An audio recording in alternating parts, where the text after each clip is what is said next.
In the unfathomable reaches of the cosmos, where even the speed of light takes a lunch break, there existed a bunch of overpowered beings, the outer gods.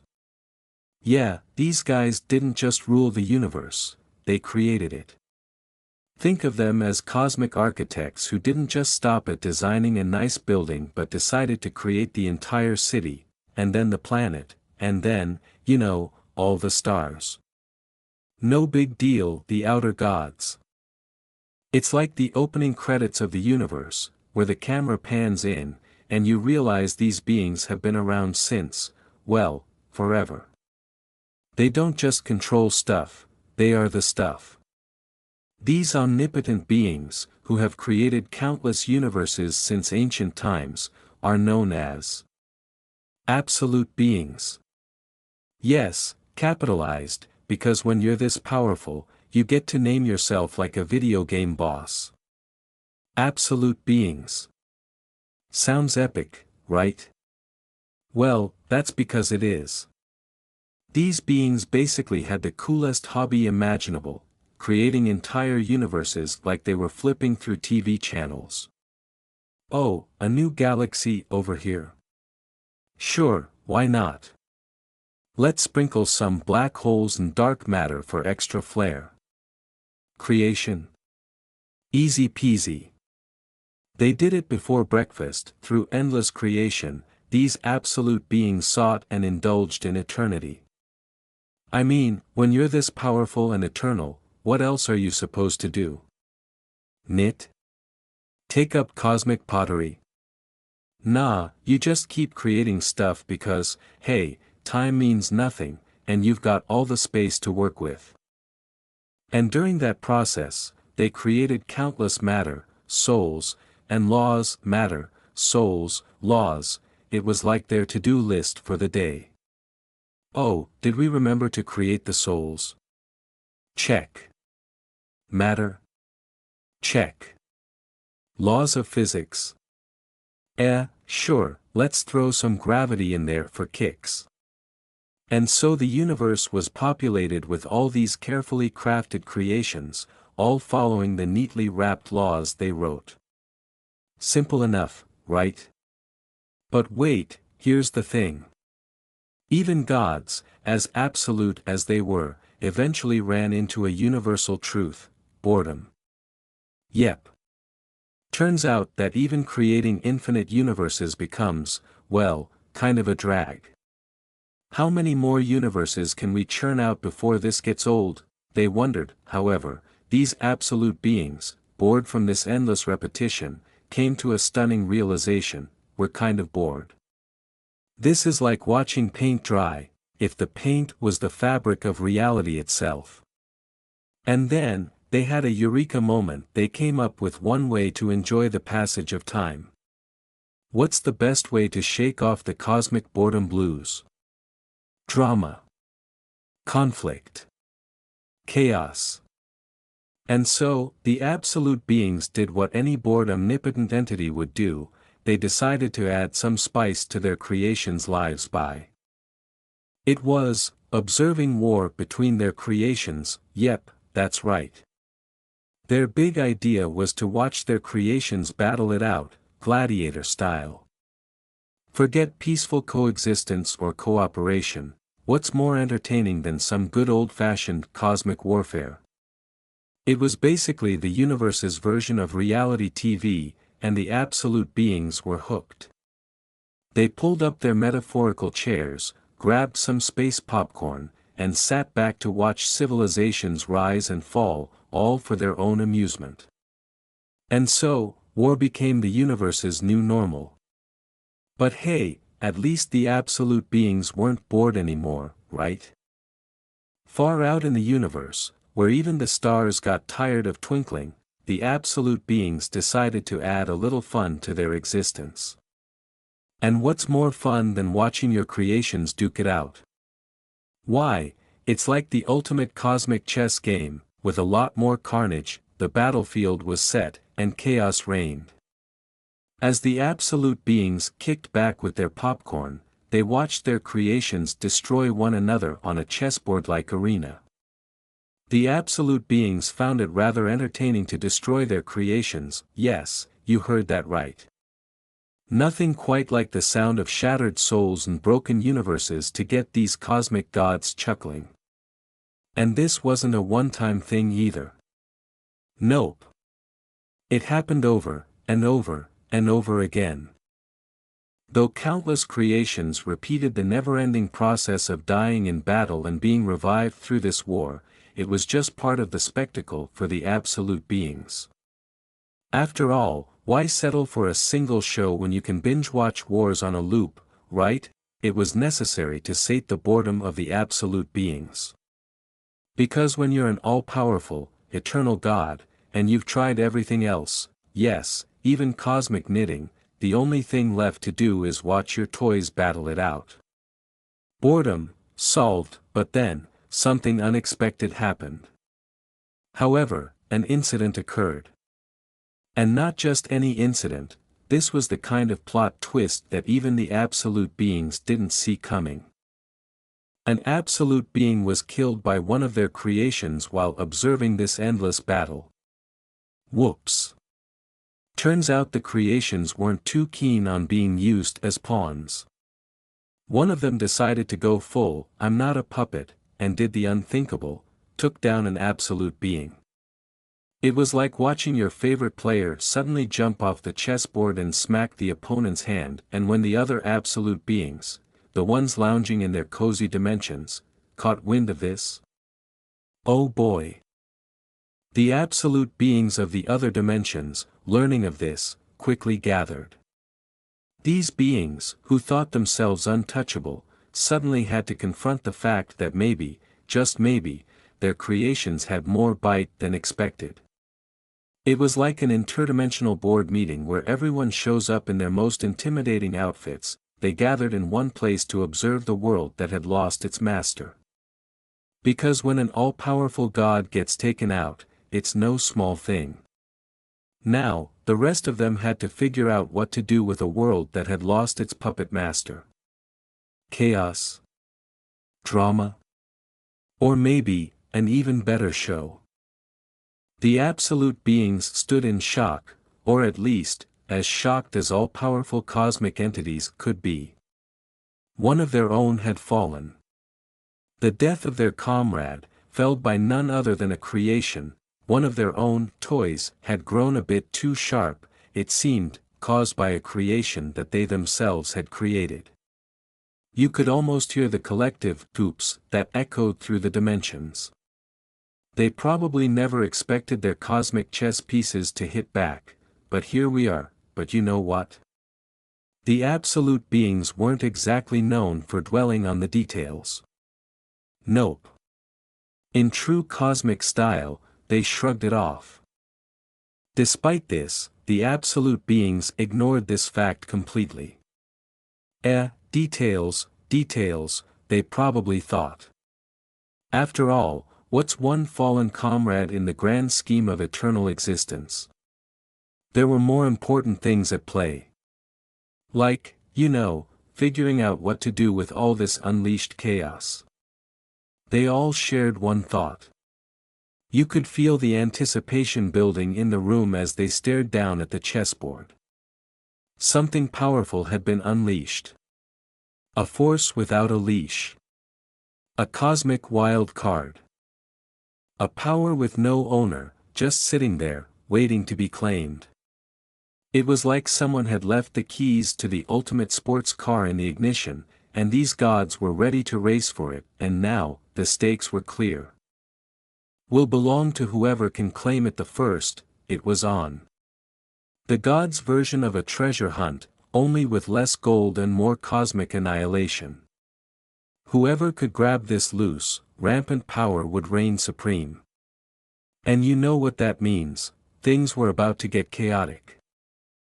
We opened to a typical day at a normal high school, students bustling about, lockers clicking open, and an empty soccer field basking in the sun. The usual. But today's different. Today's the day Sung Suho drops the big news. Leaning casually on the desk, with the kind of confidence only a guy who just got a life-changing letter can have, he proudly declares, "I got accepted to Korea University of Arts."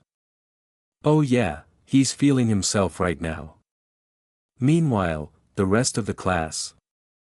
Let's just say they weren't exactly expecting this announcement. The disbelief hits harder than a pop quiz on a Friday. Two students, sitting nearby, are shocked.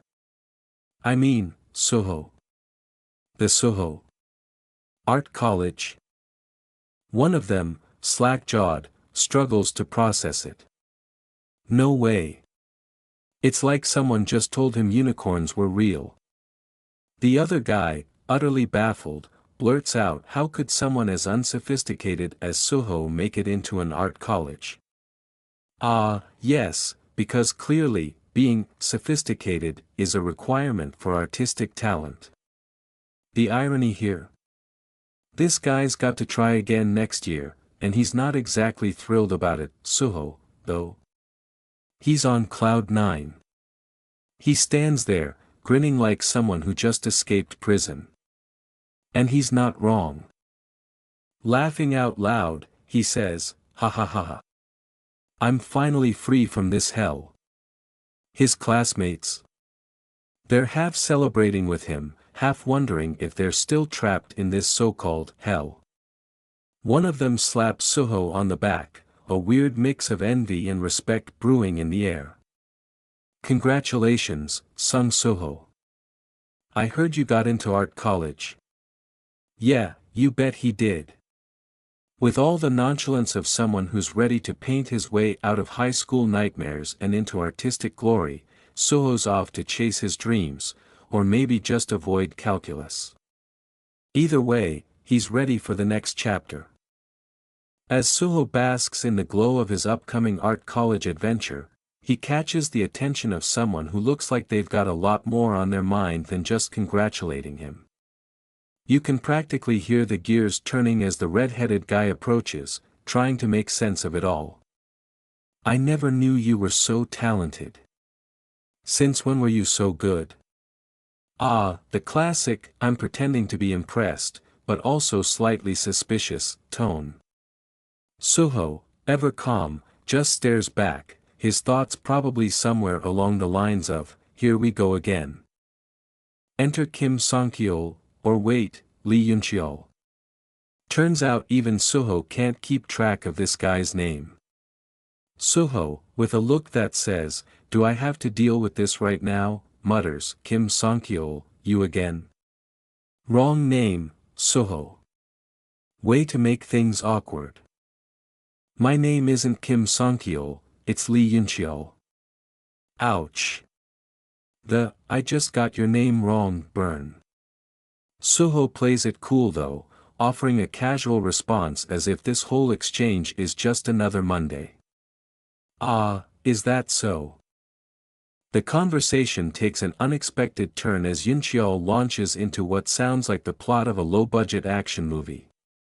"Thanks to you, my plan to take over the school failed completely." Yup, you read that right. This guy had plans, and not the kind you casually scribble in a notebook during class. No, this was a full-on, school takeover, operation. The guy had dreams. Soho, unfazed as usual, counters with, "Yeah, and I was able to graduate thanks to you." It's a bizarrely casual conversation for such high stakes. You almost expect them to shake hands and walk away like old rivals turned business partners. Meanwhile, in the background, the class isn't exactly thrilled. One student mutters with a sigh, "Yun-cheol's starting shit again." Just another day at this wild high school, where plans to take over the school and accidental name confusion are par for the course.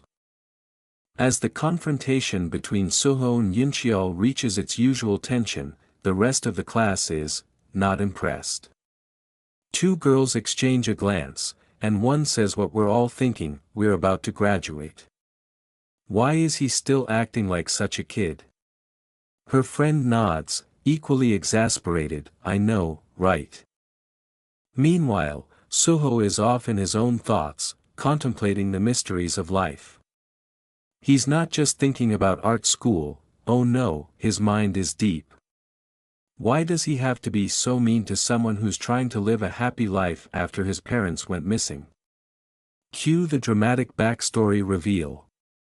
Just when things are about to get all introspective, Yuncheol does what all classic rivals do when they're out of words, he goes straight for the punch. Suho, he yells, fist flying at him like it's an action scene straight out of a martial arts flick, but Suho, being the protagonist and all, dodges like he's got the reflexes of a superhero. And in the blink of an eye, Suho counters with a move so swift, even Yuncheol didn't see it coming. The fight choreography. Impeccable. Yuncheol hits the ground, while Suho barely breaks a sweat. Somewhere in the background, you can almost hear the class rolling their eyes. Graduation can't come soon enough, because apparently, schoolyard brawls are still a thing, even for future art school students. Yuncheol, now charged with energy, lunges towards Suho, fists crackling with an unknown power. Suho stands firm, his body poised to react, his expression unreadable. The impact of Yuncheol's punch sends a tremor through the air, but Suho swiftly dodges, just as the ground where he stood splinters from the force. The other students look on, wide-eyed, unable to comprehend what they're witnessing. Why can't we just chill out before graduation? Yuncheol begins, but the sentence is cut short as Suho closes the distance, his movements fluid and precise. He's not the same as before. His sharp gaze reveals the depth of his experience. This isn't an ordinary high school altercation. Before Yuncheol can react, Suho counters with a powerful strike of his own, landing a blow squarely on Yuncheol's chest. The impact sends him flying backward, skidding across the ground, knocking over several desks and chairs. What the hell, it? Yuncheol stammers as he tries to catch his breath. His eyes widen in disbelief as his own energy fizzles out, unable to comprehend Suho's strength. For a brief moment, the classroom is filled with silence. Dust settles as Yuncheol struggles to stand, while Suho remains calm and collected, watching his opponent with an unwavering focus. The other students, who had been frozen in shock, now murmur amongst themselves, some stepping back nervously, others too stunned to speak, but Suho says nothing. His cold, unreadable gaze remains fixed on Yuncheol, who has yet to realize the full extent of the power he's just awakened in his opponent. The tension in the room was thick, with Suho still seated on the ground, staring at his opponent who stood tall, his fists engulfed in energy. It doesn't hurt at all. The red-haired fighter shouted, his eyes filled with both fury and arrogance as energy sparked around him like wildfire. His arm pulsed with a dangerous aura, one that could tear through anything in his path. Without warning, he launched himself forward, his energy fist blazing like a comet. The force from the punch cracked the floor, sending shockwaves throughout the hallway. Suho, though still on the ground, didn't flinch. His sharp eyes focused intensely on his opponent. Meanwhile, the students in the room looked on in horror and shock. A massive crater was left in the lockers, showcasing the destructive power of the red-haired fighter's attack. The air was heavy with dust and energy as the battle's intensity continued to rise. Ha! The red-haired fighter hesitated for a moment, his confidence wavering as he stared at his glowing fist. The sheer magnitude of his power seemed overwhelming, even for him. He hadn't expected his energy to escalate so quickly, and for the briefest second, uncertainty flickered across his face. Suho remained silent, his body unmoving. His eyes followed every action, waiting for the right moment. As the scene unfolded, a new thought began to emerge in the crowd's mind: this was no ordinary fight. Yet, despite the ferocity of the battle, the Suho is sitting in front of him doesn't move. His eyes remain fixed, focused, unsure but observing every moment. The red-haired man's cocky grin falters for a split second, sensing that something is off. His opponent sits still, his silent demeanor foreboding. Suddenly, time fast-forwards 2 years later. Sung Suho walks calmly through the futuristic streets, now older, now different. The city around him gleams with the latest technology and towering buildings. Despite the time that has passed, there's an unmistakable feeling of unfinished business. His casual stride betrays the dangerous life he's led since then, his hardened expression reflects the weight of battles fought and lessons learned. As he walks, leaves fall gently around him, carried by the wind, almost as if foreshadowing what is to come. The college sophomore, once ordinary, is now far more than anyone could have imagined. In the distance, an announcement echoes through the air. All of the classes in the main building have been moved to the side building. Please move to the side building. The commotion around him continues as people shout. Hunters are currently raiding the gate. Suho glances up, catching sight of the chaos, but remains calm. There's something deeper stirring within him, an unspoken purpose waiting for the right moment to reveal itself. A sudden tension grips the air as the crowd gathers at the barricade, murmuring anxiously while a few bystanders attempt to sneak a glance at the mysterious, swirling fog. Phones are raised, cameras flashing as a stern figure in a reflective vest pushes forward. Everyone, you must not come any closer. His voice booms, trying to maintain control of the restless crowd. Yet, curiosity battles against caution, eyes glued to the scene ahead. How long has it been since the hunters went in? A man asks, his sharp suit barely ruffled by the chaos around him. His voice carries authority, yet there's a hint of impatience beneath his calm demeanor. A bit over 8 hours, the vest-clad worker replies, glancing at his watch before nervously shifting on his feet. Since it's a D-rank gate, they should be coming out soon. Now. It is dangerous for non-hunter, so please back away. The tension eases slightly, but there's a lingering sense of unease. The crowd isn't satisfied with promises, they want action. A group of young women nearby chatter nervously, one with a mischievous grin whispers, "What do you think will happen if they can't clear it?" Her friend offers a weak smile, trying to mask her unease, "I'm sure the hunters will take care of it." In the midst of the crowd, one lone figure stands in silence, his expression unreadable. His sharp gaze fixates on the swirling fog beyond the barricade as he mutters under his breath, "Another gate, huh?" His mind races back to the birth of the gates, a moment that forever altered the world 3 years ago. The weight of that history hangs over him like a cloud, filled with unanswered questions and looming threats. The crowd continues to murmur around him, but his thoughts are elsewhere, in a battle that has yet to begin. Cinematic tension rises as the gate swirls ominously, hinting that this D-rank portal might hold more surprises than anyone is ready for. The sky twisted violently, a massive, swirling vortex opening in the fabric of reality itself. Cracks formed in the very air, sparking with ominous energy. Below, ruins of buildings smoldered, their stone and steel crumbling under the weight of a force far beyond this world. Gates were what people had come to call them. Passageways into another dimension.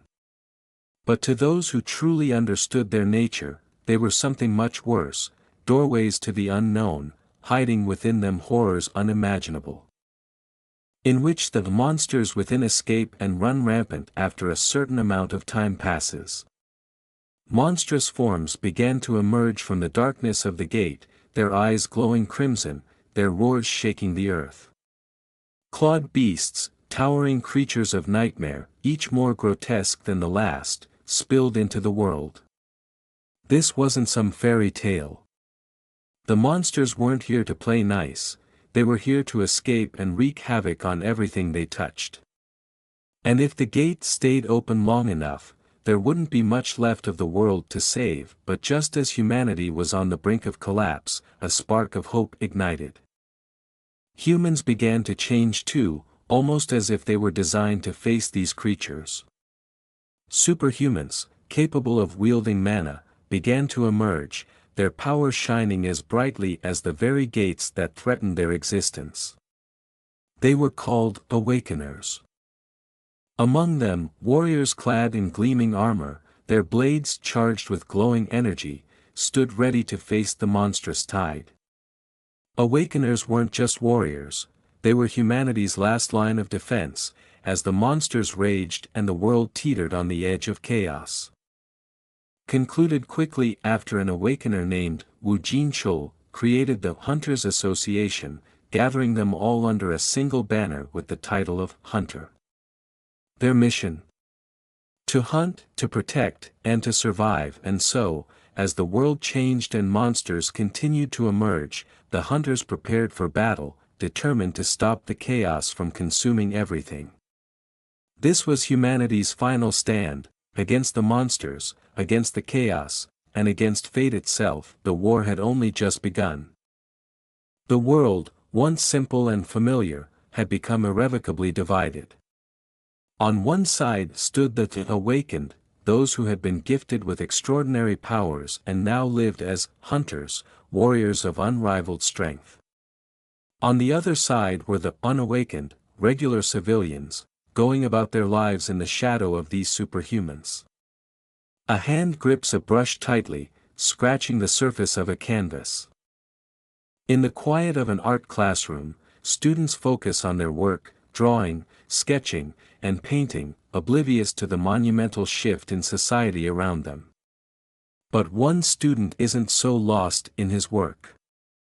The young artist, his brush moving with purpose, reflects on the hard truths of life. Some people, he thinks bitterly, have to work as tirelessly as ants just to scrape by, while others have wealth handed to them on a silver platter, without so much as lifting a finger. He glances around the room, the irony not lost on him. Here they are, painting away as though the world outside hasn't changed, while he knows all too well the harsh reality of their situation. His grip on the brush tightens as his frustration grows. The unfairness gnaws at him, making it impossible to ignore. This cruel distinction between the awakened and the unawakened forces people like him, the ants, to confront their limitations every single day. He grits his teeth, sweat beading on his brow, as he feels the weight of his own inadequacies. No matter how hard the unawakened work, no matter how much effort they put into their lives, there's a gap they can never bridge, a chasm of power between them and even the weakest of awakened, the ear-anchors. As if to drive the point home, we see another figure, walking calmly through the shadows. Hands in his pockets, an expression of cool indifference on his face, this awakened individual doesn't even have to try. He just is. He exists in a world that would forever keep people like the struggling student below him, no matter how hard they fight, and that, the student realizes, is what truly makes it hard to bear. The world may be split, but the real battle, it's in the hearts and minds of those who haven't been awakened. The world will come to an end if the hunters don't close the gates. It's a simple but crushing truth. Standing in the light, the main character reflects on this fact, his expression unreadable, but his thoughts heavy. In other words, while the unawakened can't survive without the awakeners can live just fine without them. It's a sobering reality. The fate of the unawakened, the ordinary people, is in the hands of the superpowered awakeners. Yet, the awakeners, they don't need anyone. It's a one-sided dependence, and the character can feel the imbalance that he continues to work on his canvas, the brush moving swiftly as if it's the only way to channel his swirling thoughts. A realization hits him, that is why everyone is thankful to the hunters. After all, They are the heroes, the ones who keep the world from collapsing under the weight of monsters, danger, and chaos. After all, aren't they the reason an unawakened like me can live in peace? He grips his brush a little tighter, the tension clear in his movements. But despite this acknowledgement, something nags at him, a thought he can't shake off. But a worry began to grow in the corner of my heart. As his brush strikes the canvas with increasing intensity, the doubts bubble up from within. He wonders if he's becoming too used to this dynamic, too accustomed to being the one with no power, the one dependent on others to protect him. Am I just slowly growing accustomed to not having things? The question lingers, echoing louder in his mind. His brow furrows as memories flash before him, memories that fuel the doubt and worry in his heart. The protagonist is reflecting deeply on his past, thinking about the things that define him. My missing parents, he starts, recalling the image of a family that seems distant now, a father, a mother, and a baby, all framed in a moment of a happier time. But that warmth has been replaced with a grim sense of vulnerability. But dude, where's your auntie? Grandma? Your father's old comrades? His self-proclaimed brother? And the high school girl? My survival, which relies on others, he continues. In his mind, he recalls scenes where his fate seemed completely out of his control, like a puppet with its strings tangled by other people's hands. Even in moments when he thought he could achieve anything, reality always came crashing down, and with that, the weight of his realization settles in. He's been surviving, but not living. He's been existing in a world where his fate is not his own, where the awakened hold the keys to his future. He recounts, after having everything taken from me, a sense of helplessness filled the hole in my heart. The visual shifts to schoolmates, probably from his past, walking by with smug faces, reminding him of the time when he felt completely powerless. My mother used to always tell me that I was becoming like my father quite well, he recalls, perhaps a bittersweet memory considering the weight of his current circumstances. Then, a question arises, how did his father escape this feeling of helplessness? The scene darkens as the protagonist ponders this, almost as if the question haunts him. As the imagery grows more intense, his name is called softly, Soho. A close-up of his shocked eyes signals his return to reality. Now, we're pulled out of his deep thoughts and into the present. He's at his desk, drawing, completely lost in concentration until someone speaks to him. The guy standing over him compliments his focus, good concentration today. Startled, our protagonist snaps out of his thoughts. Ah, yes, he stammers, clearly caught off guard. His friend or colleague asks, what are you having so much fun drawing? Innocently, the main character responds, I was just drawing whatever came to mind. Then comes the teasing jab, were you drawing an ant? It's quite inventive for an ant. Well, maybe it might be more appropriate to call it an ant person. And finally, there's a moment of quiet introspection, as our main character thinks to himself, why did I even draw this? It's a mix of heavy reflection followed by a slice-of-life moment, with a touch of humor. Our protagonist seems to be dealing with some serious inner turmoil, but in this moment, he's just a guy trying to find some peace in drawing weird ant. Suddenly, the scene cuts to a dark, intimidating figure. The creature, drawn in jagged lines, looms ominously. And there he is, where are the others? What happened to Kim Chul? As the tension rises, the perspective shifts again, this time outside. The hunters are coming out, someone announces as people start to gather. From the portal, a team of figures walks out confidently, their mission clearly a success. Whoa, a spectator exclaims in awe, they look so relaxed. They must have succeeded. And sure enough, a group of elite-looking hunters stride out, their armor glinting in the light. They walk with purpose, exuding an air of quiet victory. In this scene, Hunter Kim Jong-soo just finished a successful dungeon raid, and one of his colleagues congratulates him with enthusiasm, saying, "Great work, Hunter Kim Jong-soo." Looking slightly tired but still composed, Kim Jong-soo confirms, the dungeon raid went successfully.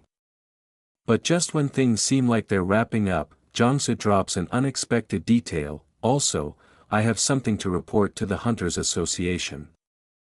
Dramatically, he reveals, "We encountered a new type of monster." As he recalls the event, his expression turns serious. The next thing we see are terrifying monsters, humanoid creatures with flames blazing from their eyes and mouths. He explains, they were humanoid monsters with blue flames spouting from their eyes and mouths. He goes on to describe how they attacked using claws and fangs, but surprisingly, their attacks weren't powerful at all. Jong-soo then reflects on the encounter, casually admitting, "Since I'm still fine after getting scratched by their attacks, there isn't much to them, but..." He remains on alert, clearly still thinking through the implications of facing these strange creatures. Another hunter listens to Kim Jong-soo's report and responds with relief, saying, "I am happy to hear that they are not too dangerous." However, the situation isn't entirely dismissed as the hunter acknowledges that they are still definitely monsters that we haven't seen since the birth of the gates. Finally, with a formal tone, the hunter instructs, "Then Hunter Kim Jong-soo, please make sure to draft up a simple report about what happened during this raid." It's clear this discovery is going to need some more attention, but at least for now, things seem under control, kind of. As the scene unfolds, we find ourselves in the midst of a tense situation. A man is depicted with a look of shock and fear etched across his face, his eyes wide and mouth agape, clearly sensing imminent danger. The intensity of the moment is accentuated by the sudden, sharp sounds filling the air, the distinct zzz and zzz noises that could either indicate something approaching fast or a surge of electricity crackling through the air. Cut to the next frame, we see a group gathered around what appears to be a limp figure. The atmosphere is heavy with anticipation and uncertainty. The focus shifts to a man in a yellow hard hat, holding a tablet, clearly trying to make sense of the situation.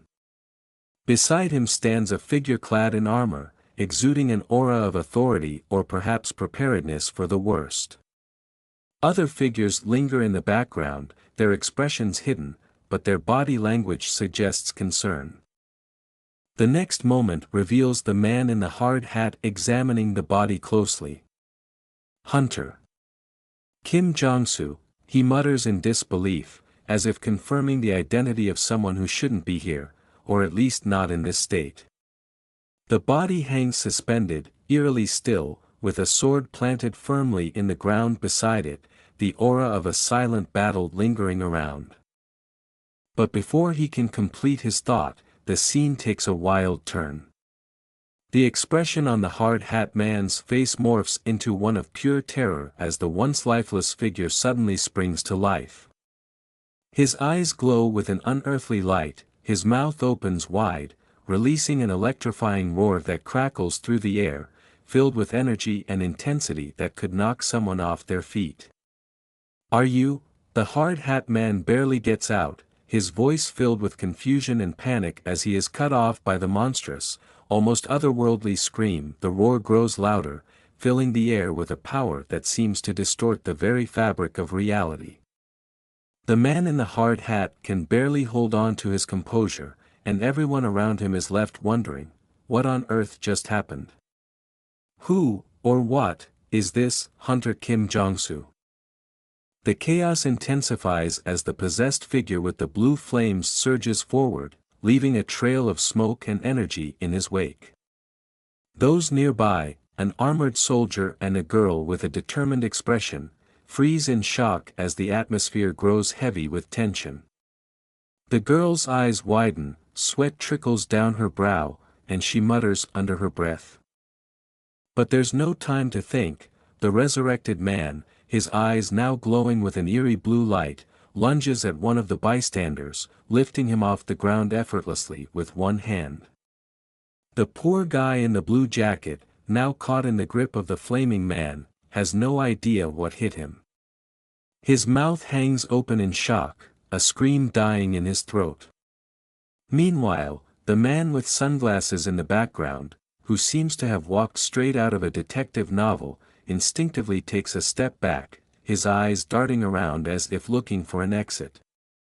The girl observes closely, noticing something familiar in the spectacle before her.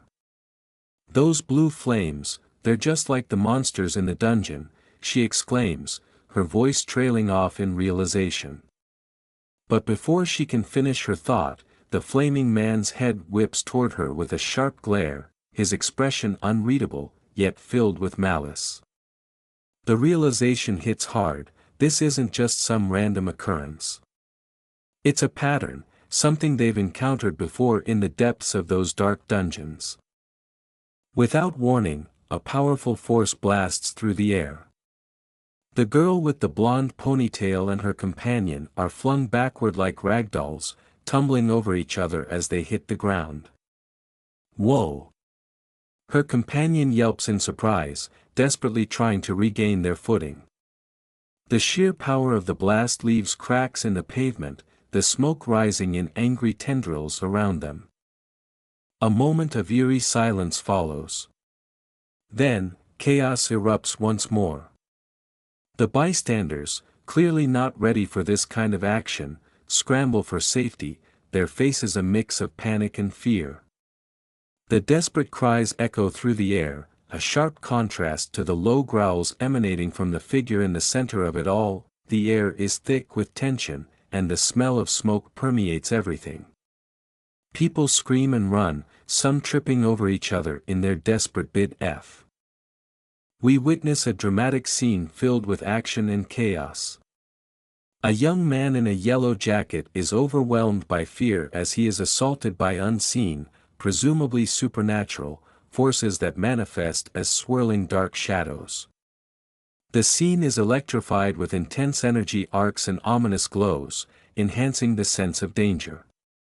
The man's terrified screams, represented by the bold KYAAA and AHH, echo through the air, amplifying the horror of the moment. His body language, recoiling in horror, suggests he was completely unprepared for this terrifying encounter. The atmosphere shifts to a somber and eerie calm after the storm. Here, we see the aftermath of some unknown calamity within a modern building, possibly a school or a business office.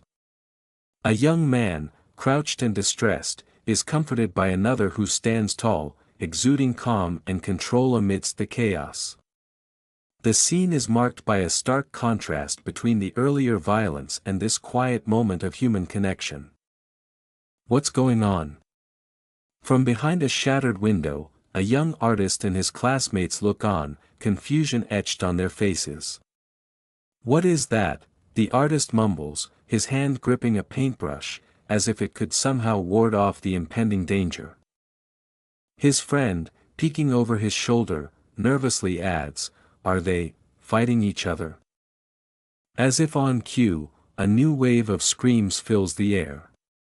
Several of the workers, now with their eyes glowing an unnatural blue, begin attacking one another, their movements jerky and unnatural, like marionettes controlled by unseen hands. The students gasp, horror mixing with disbelief. Their glowing blue eyes, they're like monsters, someone exclaims. A student steps forward, his eyes wide with fear. Please don't tell me it's a dungeon break, is it? The words hang heavy in the air, sending a shiver down everyone's spine. Panic surges through the crowd like electricity. What are you doing? We need to run away, someone shouts. Another argues, no. We should wait here for the hunters instead. Inside the building, a teacher's assistant, Mr. Lim, looks flustered as the students around him start to panic. "Ta Lim, you're an awakener. Do something," they plead. But Mr. Lim, sweating profusely, waves his hands nervously. "No, I'm just an ear-rank, so." His sentence trails off into a series of uncertain dots as the group stares at him, their hope fading fast. Suddenly, a chilling presence is felt. The blue-flamed figure slowly steps onto the rooftop, its eyes locking with Suho's through the window. Suho gulps, his legs shaking slightly as he realizes that no one is safe, not even the weakest among them. In the twilight haze of a seemingly ordinary cityscape, an eerie calm is shattered by the sudden appearance of a sinister figure shrouded in ghostly smoke. With an enigmatic "KOI", this spectral entity descends from a rooftop, like a harbinger of chaos poised to unleash pandemonium. The scene quickly escalates as another character, caught in the turmoil, is violently hurled against a wall. The impact resounds through the air with a sharp "KUH", marking the collision's brutal force. The panel vibrates with the kinetic energy of the encounter, hinting at the powerful forces at play in this supernatural showdown. Amidst the chaos, a voice cuts through the cacophony, an urgent plea from a wide-eyed protagonist in a classic denim jacket. "Run away," he shouts, his voice laced with terror. The urgency of his command is palpable as the characters around him scramble to evade the relentless assault. The atmosphere is charged with panic, underscored by a fierce "KUH" that echoes their frantic movements. As the confrontation reaches its climax, the narrative shifts focus to a desperate struggle for survival. One character, in a futile attempt to dodge an electrifying attack, is overwhelmed by a powerful entity unleashing a lightning-like force. The intensity of the moment is captured by a dramatic "KYHAH" that slashes across the panel, highlighting the explosive power on display. They were just watching, their faces etched with horror and disbelief. As they witness the surreal spectacle, their reactions are encapsulated by a stunned "YOXX". Their expressions provide a lighter, almost comedic contrast to the terrifying display of power, balancing the gravity of the situation with a hint of humor. As chaos unfolds in the city, our intrepid protagonist, in a moment of sheer bravery, or perhaps foolishness, shouts, everyone! Run away!" His command, though valiant, is somewhat undercut by his own panicked retreat, marked by a flurry of "KOKs" that make it sound like he's stuttering more from fear than from any supernatural chill. In the ensuing melee, debris flies and characters scatter in a comic ballet of dodging and weaving. Amid the confusion, one less fortunate soul cries out, I can't get up." It's less of a heroic stand and more of a confession you'd expect at a particularly intense yoga class. As the scene grows increasingly dire, another hapless fellow gasps, Help me." The woman's voice is less a commanding shout and more of a desperate whimper, the kind you might hear when someone realizes they've accidentally started a horror movie marathon with no way to find the remote. The climax of our tale of misadventure arrives when someone decides that enough is enough. "I'll call a hunter," Suho declares, with a determination that would be inspiring if it wasn't for the fact that they're sprinting away faster than one might flee an awkward conversation at a family reunion. Amidst the chaos and crumbling concrete of the city, our not-so-heroic hero experiences a full-blown crisis of conscience. With a dramatic gesture to the heavens, or perhaps just to the upper floors of the shattered building, he laments, "Damn it, why did I even say that? I just left her to her death."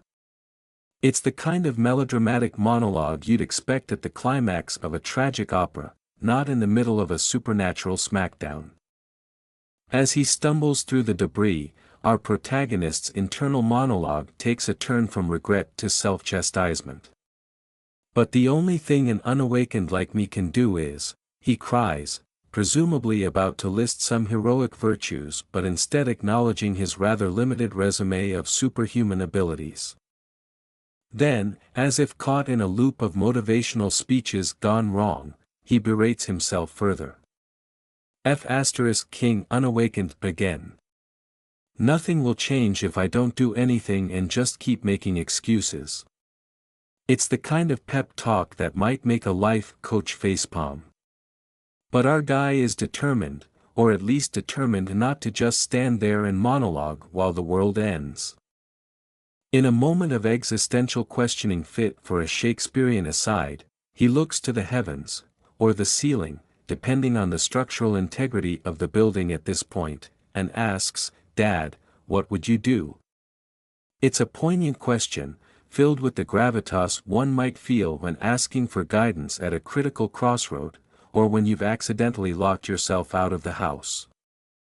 In a moment of cinematic introspection, the scene opens with a haunting image of our hero, shrouded in a soft, ethereal glow. His face, partly obscured, conveys a depth of emotion that words alone cannot capture.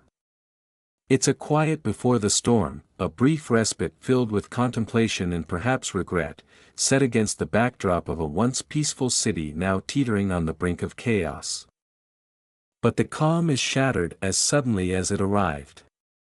A burst of sinister blue energy explodes into the scene, heralding the arrival of unspeakable power. The atmosphere crackles with raw, electric fury as it echoes through the air, a sound that seems to vibrate in the very bones of the city. The hero's moment of peace is violently interrupted, and he is thrust back into the harsh reality of the battle that awaits. The doorway frames a young woman, her expression a mix of horror and disbelief, underscored by a startled hic. The destructive force unleashed moments ago now threatens to engulf her, the crackling energy illuminating the fear etched on her face. It's a snapshot of impending doom, of ordinary lives caught in the crossfire of a battle far greater than they could have imagined. As the hero leaps into action, the panels shift rapidly, capturing the fierce and frenetic movement of combat. The villain, or perhaps another victim of the tumultuous power at play, appears overwhelmed by the same sinister energy, his features contorted in pain or rage as Ka fills the air. The scene is a chaotic symphony of light and shadow, energy and emotion, each frame intensifying the sense of imminent danger. The face of the young woman, now overwhelmed by despair. Tears streak down her face as she gasps in terror, the reality of her situation sinking in. The stark contrast between her vulnerability and the overwhelming supernatural forces at play paints a poignant picture of the human cost of this conflict. In the heart of a catastrophic maelstrom, our protagonist is engulfed by violent surges of electric energy that twist and arc around him in a frenzied dance of raw power. The scene is charged with a visceral tension, the air thick with the crackle and hiss of unleashed elemental fury. The SOA that bursts forth in the panel is more than a sound, it's the palpable roar of energy clashing against the limits of human endurance, illustrating the hero's struggle against overwhelming forces. As the battle escalates, another frame captures the action at its peak. Here, the hero is depicted in a dramatic descent, propelled backwards by the force of the confrontation.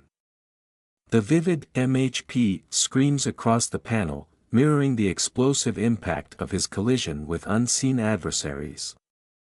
Debris scatters around him like shards of broken reality, each piece a testament to the brutal confrontation unfolding. This is not just a physical battle but a visceral fight for survival. The focus closely on Suho's face, a study in agony and determination. Sweat beads on his brow, mixing with tears that streak down his weathered cheeks. The emotional toll is etched deeply into his features, marked by lines of stress and shadowed eyes that speak of fatigue and pain. As he braces for yet another assault, a desperate thought crosses his mind, encapsulated in the poignant dialogue bubble: if it was Dad, then he'd definitely. This thought reveals his inner turmoil, juxtaposing his current desperation with the ideal of strength he believes his father would embody in such a dire situation. Beneath the digital noise, words attempt to form coherent messages but are broken and distorted, reflecting possibly a communication breakdown or a critical error message from a system under duress. The text fragments hint at layers of meaning or commands that are crucial yet only partially comprehensible. Notice, and in unknown words, it may suggest directives or alerts that are vital to the context of the unfolding drama. What is waiting or Soho? In this scene, we witness Soho reflecting on a dream that seemed like an endless game. It all begins with the thought, "I had a dream a long time ago," hinting at the distant yet vivid memory that followed. This dream was no ordinary one, it resembled a game where the stakes were high, and each level held its own set of dangers. In order to defeat the monsters progressively getting stronger per floor, setting up the typical game-like experience where each level brings harder challenges. It's almost as if we're watching the grind of a determined gamer, battling foes one by one, leveling up with every victory. "I leveled up and fought again and again," speaks to the relentless effort and constant self-improvement. Every foe they faced was merely another stepping stone to greater strength. There's a humorous undertone here, it's as if the character is stuck in the world's longest RPG. And just when things couldn't get more intense, stakes rise. As monsters became stronger, I, too, needed to get continuously stronger. Well, of course. As if it's some twisted game of keep up, Soho faces stronger and stronger enemies, pushing them to their limits. One can't help but chuckle at the absurdity, there's no end to these foes. Through numerous battles and hard-earned victories, Soho reaches a pivotal moment. "I finally reached the highest floor." Cue the dramatic lighting and triumphant music. This line signifies not just progress, but the ultimate achievement. Soho now stands on the top floor, having fought their way to the pinnacle of their quest. We are left on the edge, eagerly wondering what challenge awaits now that they've leveled up to the max. The dream may have resembled a game, but the stakes and effort were as real as it gets. Our protagonist's journey is a never-ending grindfest of epic proportions, and we're along for the ride. In this intense scene, our protagonist is finally facing the ultimate challenge, the final boss. As the battle unfolds, we hear his thoughts, "The final boss I encountered there was powerful. This is no ordinary opponent, and despite being the enemy, there's a strange sense of admiration from Soho, who admits, though he was my enemy, I couldn't help but feel envious and even awed by his power." But here's the twist, and for some reason, the identity of the final boss was. The suspense is palpable as Soho recognizes the figure before him. The realization hits hard, this powerful, intimidating figure, is none other than his own father. Dad? And a flood of emotion and confusion follows.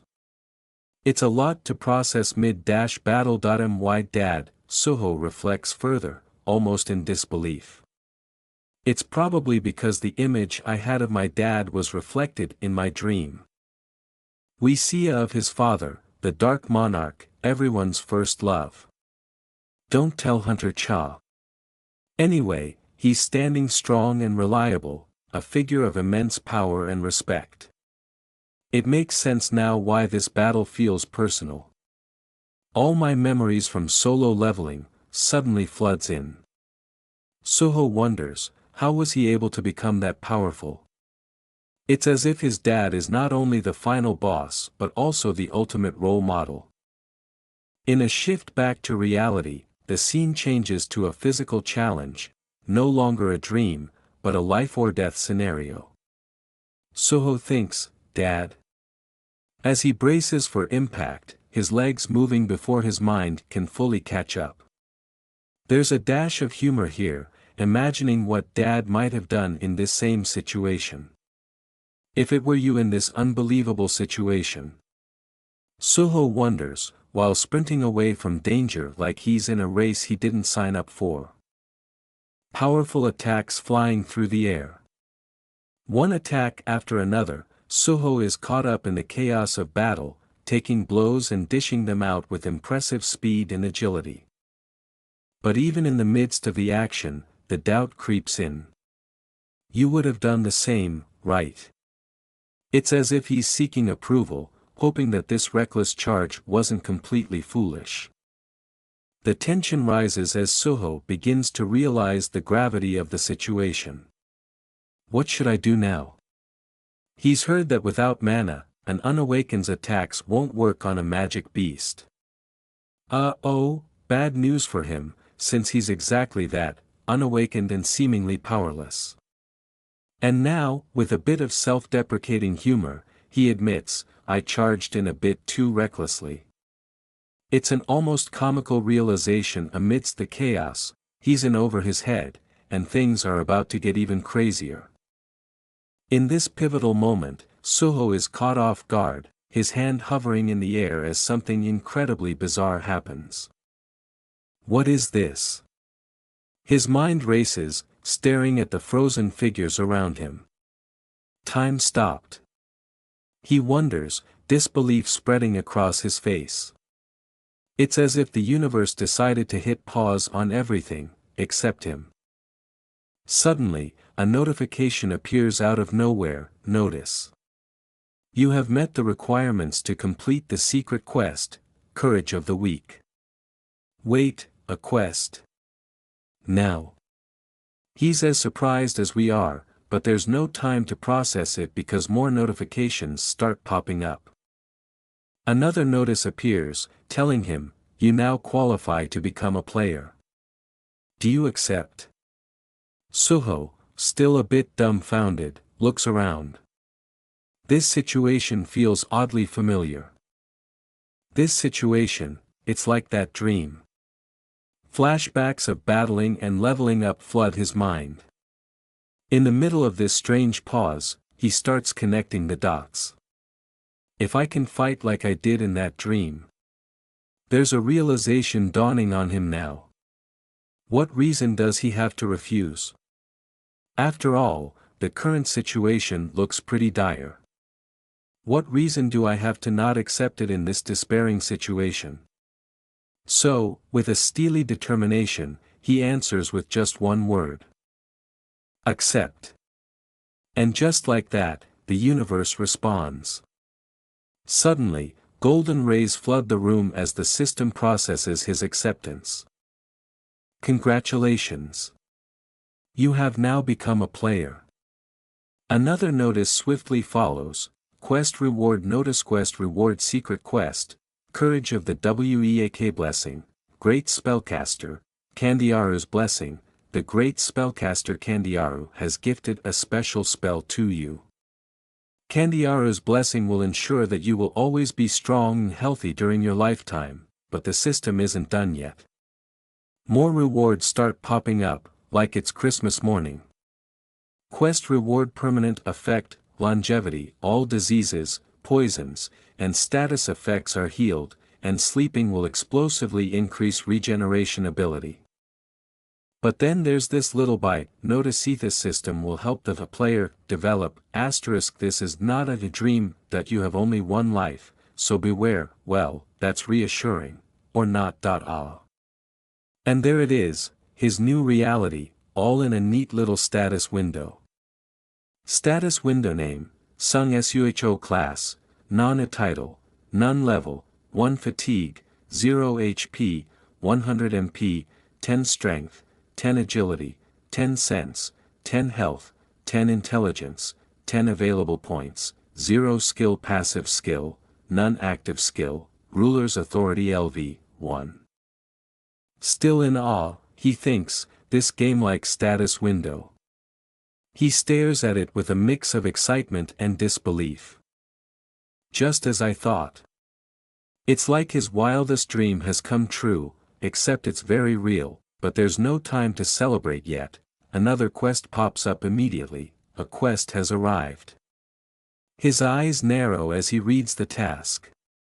It's a tutorial quest: defeat the mist burn and level up. Of course, nothing is ever easy.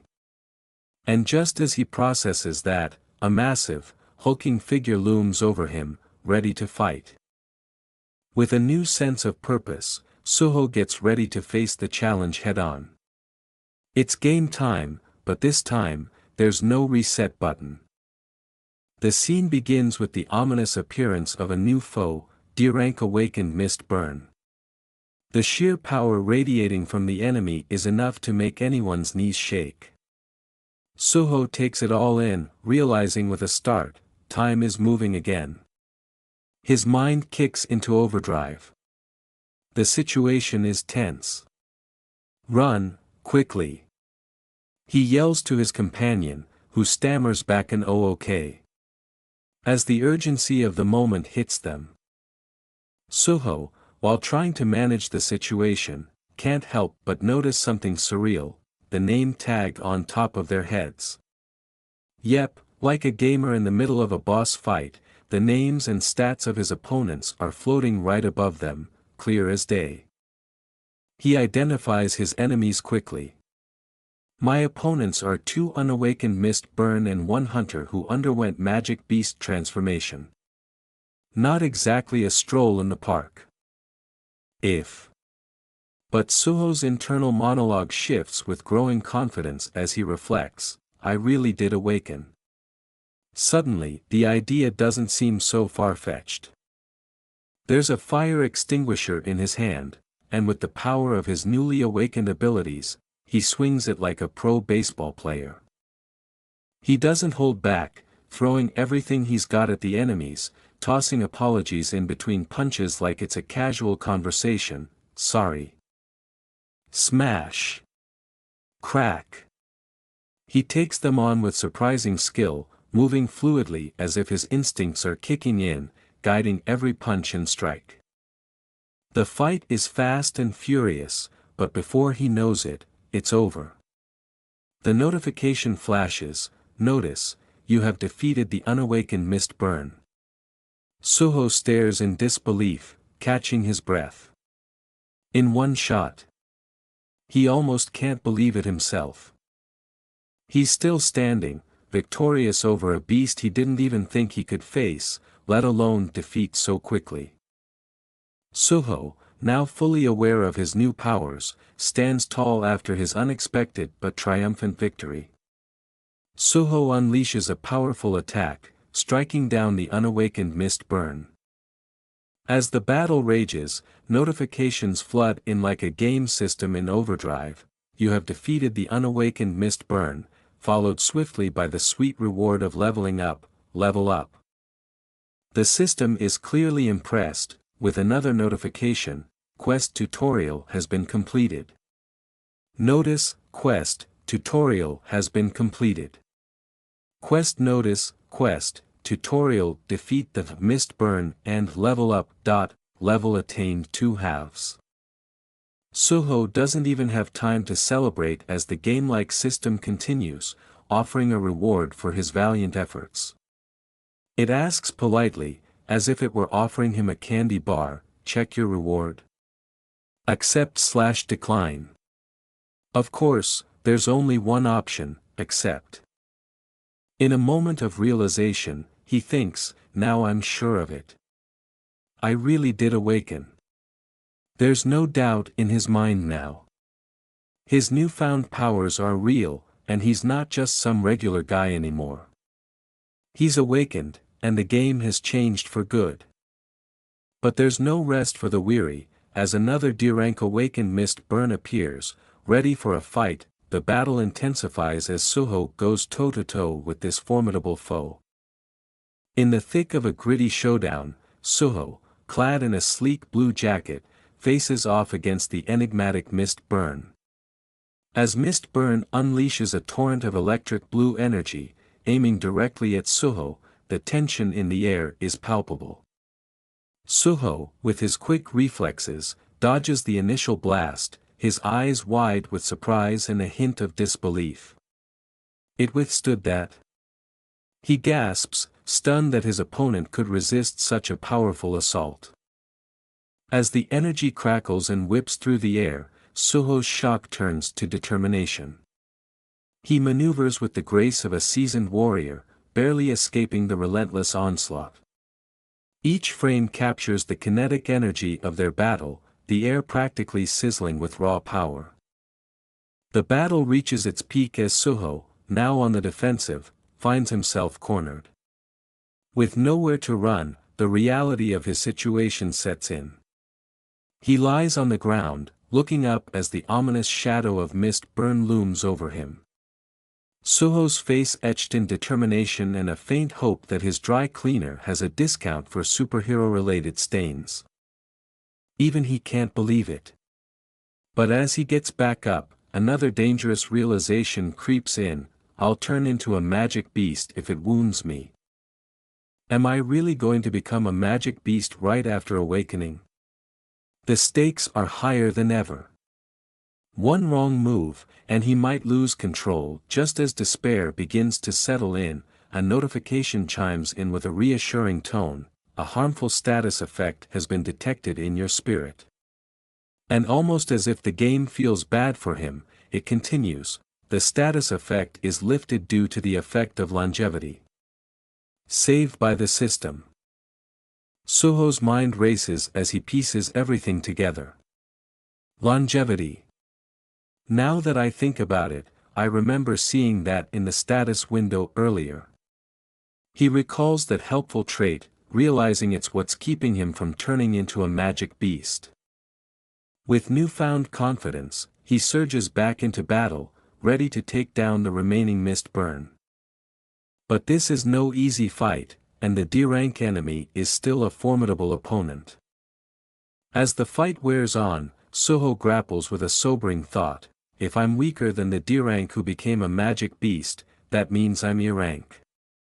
I just became an awakened, and I'm already worried about rank.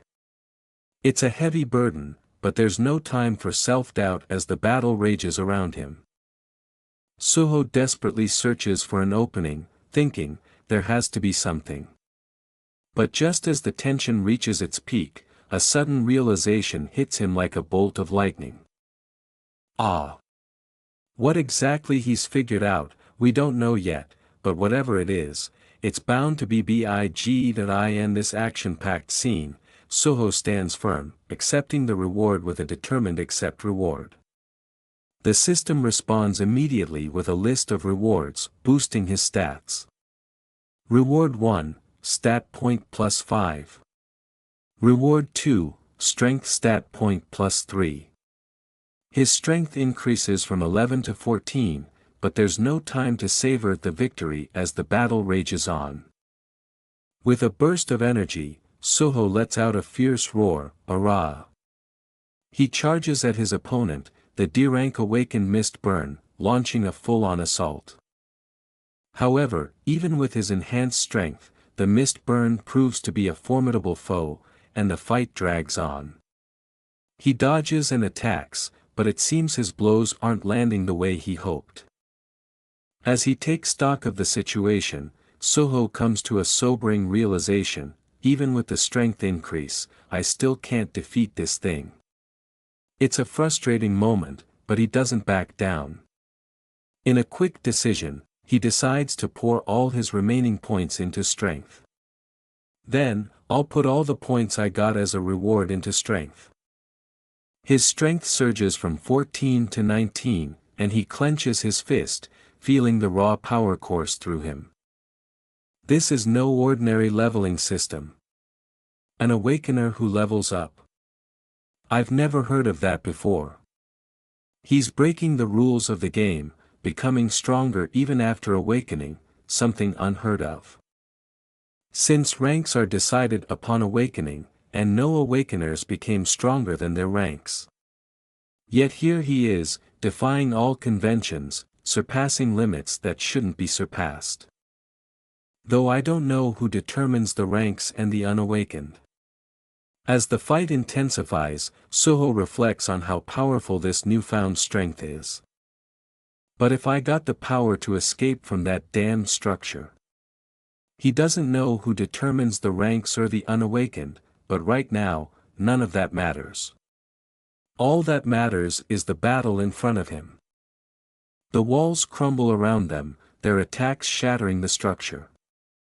The stakes are high, but with his newfound strength, Suho isn't backing down.